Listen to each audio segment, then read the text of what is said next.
relax. The world will be relaxed. I think it's definitely a place where to visit. It's something for everybody.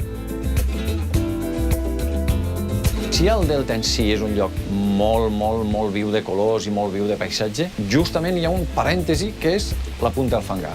Configura un paisatge únic.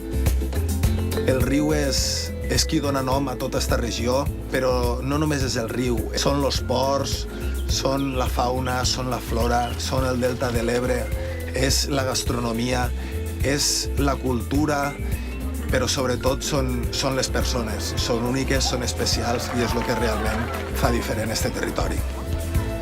Jo crec que la gent, quan ve aquí a les Terres de l'Ebre i mos ve a visitar, jo crec que el que li encanta és la virginitat que té este territori, no? És a dir, vas al delta de l'Ebre i te relajes. Hi ha coses que les has de viure i no es poden explicar, no? I és poder vindre aquí, no?, i disfrutar dels nostres paisatges.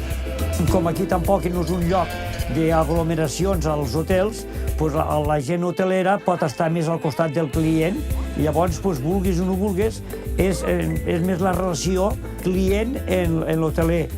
Les différentes plages, donc c'est très varié, c'est resté, j'ai l'impression que c'est quand même quelque chose qui est resté sauvage et c'est super beau. C'est toujours ensoleillé et en même temps il y a une grande variété de paysages et on a à la fois accès à plein de cultures et en même temps on a encore beaucoup la présence de la nature, le côté sauvage aussi. Et finalement on est tombé amoureux de cette région. Yo creo que no vas a encontrar una zona como esta en muchos lugares.